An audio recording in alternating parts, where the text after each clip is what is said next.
Oh, hi, it's me again. I thought for this week's full tarot pull, I would do a pull for this world, and particularly for all the violence and conflict, and to ask about what we can do collectively to promote peace on a global scale. So I have made up my own 6-card spread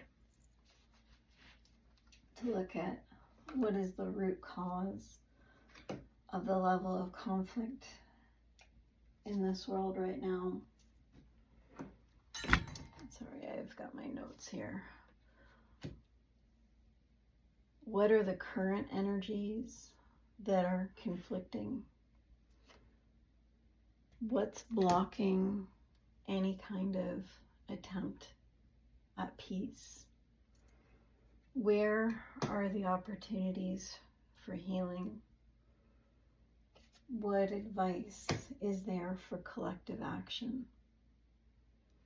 And what's the possible outcome in the near future?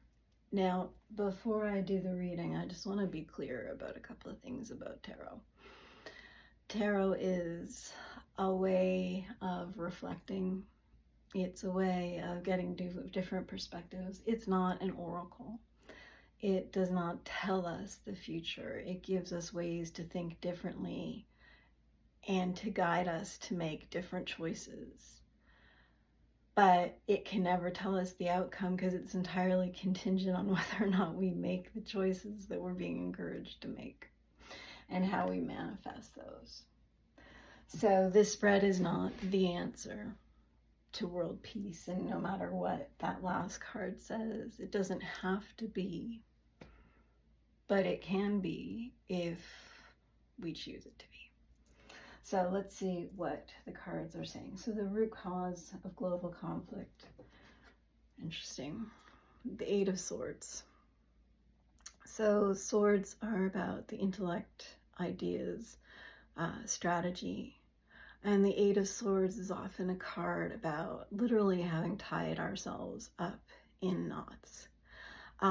So this to me is about conflicting ideologies, conflicting values, conflicting goals, conflicting ways of thinking about the universe, the planet, the political order of the planet, what justice looks like, what humanity looks like,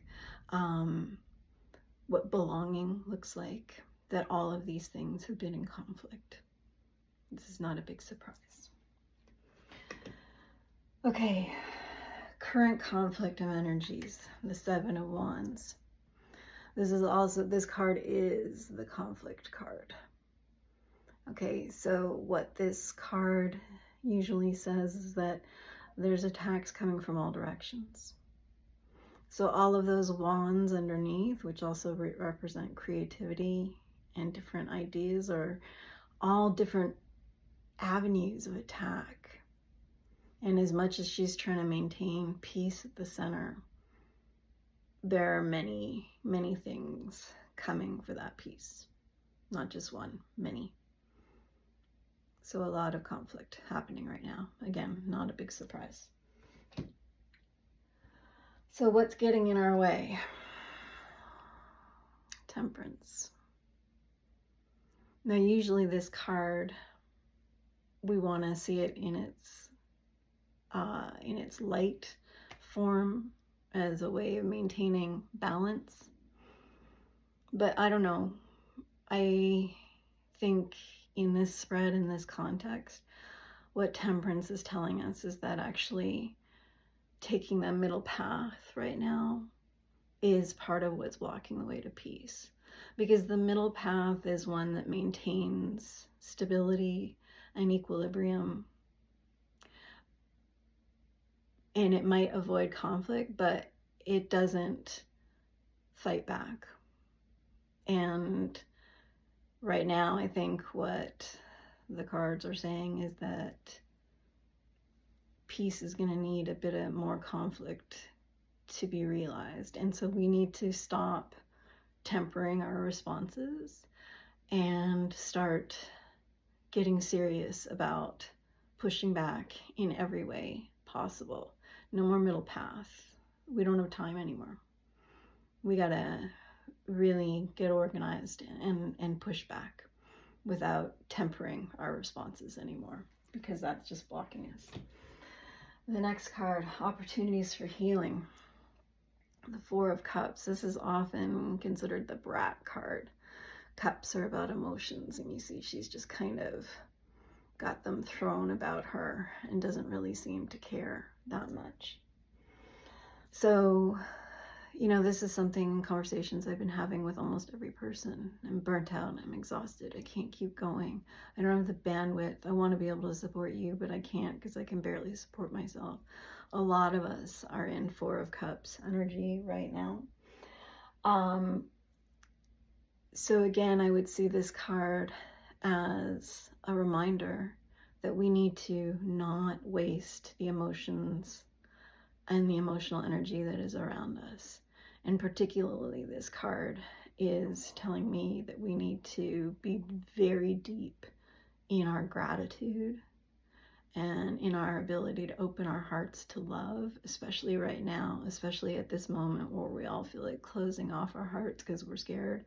We need to open our hearts, and we need to not let that good energy that's around us get wasted away because we're so overtaken by the darkness that is around us right now. Hard work, but important. Okay, what can we do collectively? The wheel. So we can choose, because the wheel keeps spinning. This is a card of fortune and chance. So in terms of collective action, we can get on the wheel and put it in the direction that we want it to go in. It's also a compass. So we need to think collectively about where do we actually want to be as a species? What is our hope for the future, for the 7 generations to come? And then we need to head in that direction. Otherwise, we just keep trying to balance on the wheel and it just keeps spinning. So our collective action is to find a unified direction and follow it. And finally, the potential outcome. This is actually really hopeful. The Page of Swords. So again, swords, intellect. But what the cards are saying is that if we unify, if we can see things through a more collective vision, if we let go of trying to temper our responses and instead go big, that new ideas will emerge, a new order will emerge, but it doesn't have to be the scary one, right? There's also an opportunity here for a really wonderful new order to emerge, an order that does value peace and justice and fairness and equity, an order in which everybody is welcome, everybody belongs. So my friends, I know these are dark and hard times, and I know a lot of folks are struggling, but I hope this reading gives you a little bit of hope. So just to recap, there's a lot of conflict and tension, a lot of different ways of seeing things, and that's what's causing this clash of ideas. And it's not a dualistic clash, it's a multiple clashes happening at the same time. That we can't sit back anymore. We can't search for the middle ground anymore. The middle ground is not the safe place anymore. That we have got to take our connections seriously even when we feel exhausted and burnt out. That we can't let go of caring for each other. That we need to take decisive action and not leave things to chance. And if we do all that, if we choose to do all of that, then we have an opening to totally new ways of seeing that don't feel possible right now, but will be possible. So there's your Sunday morning hope. Get out there and make something possible.